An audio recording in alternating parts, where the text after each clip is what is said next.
My dear students, today we have to see about screening for recombinants. After the introduction of rDNA into a suitable host cell, it is essential to identify those cells which have received the rDNA molecule, that is recombinant DNA molecule. This process is called screening.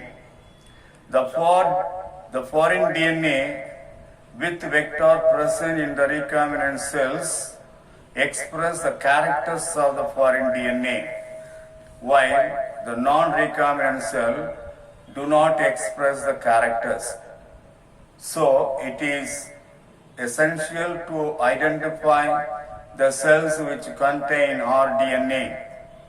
In order to find out the recombinant cell with foreign DNA, some methods are followed.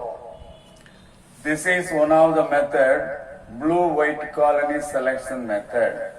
It is given in the page number 91. Figure, the diagrammatic structure also given the figure 4.18. In this method, blue-white colony selection method is a powerful method used for screening of recombinant plasmid.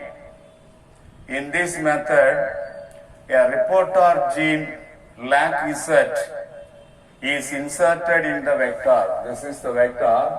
With the vector, a LAC-Z gene is inserted. The LAC-Z gene encodes the enzyme beta-galactosidase. The beta-galactosidase breaks a synthetic substrate called X-gal. The X-gal is a synthetic substrate and it is chemically called 5-bromo-4-chloro-indoline beta-D-galactopyranoside, and that is converted into insoluble blue-colored product. When the beta-galactosidase breaks X-gal, that is converted into insoluble blue-colored product. If your foreign gene is inserted with LAC-Z gene, the LAC-Z gene will be inactivated. Vector plus LAC-Z gene plus foreign gene. In the presence of foreign gene, the LAC-Z gene will be inactivated.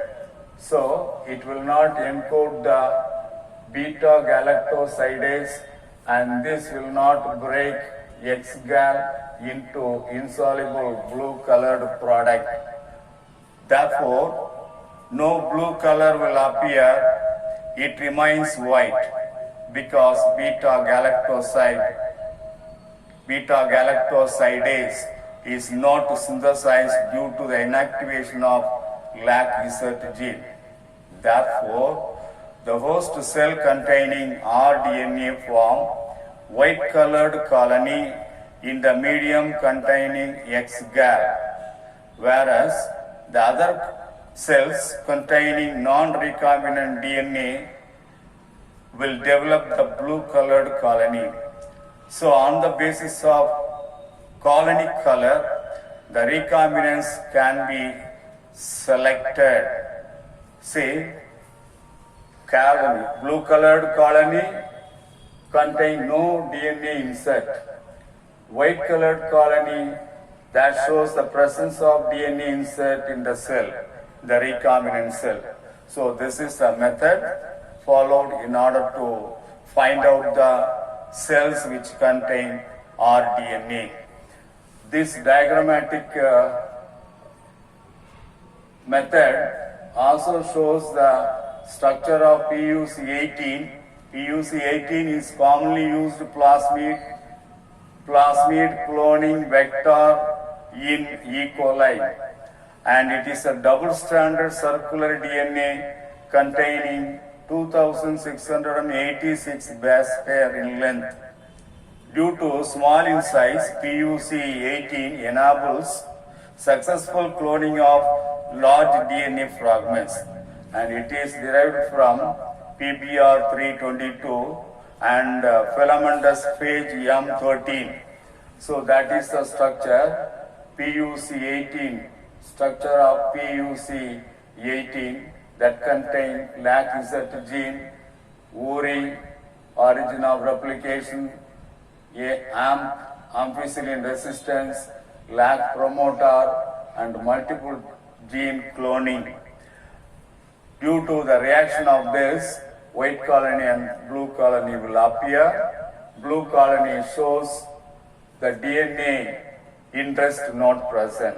rDNA is not present in the cell. But white colony shows in the cell rDNA present. Like that, it is the method to find out the cell which contain rDNA, the cell which does not contain rDNA.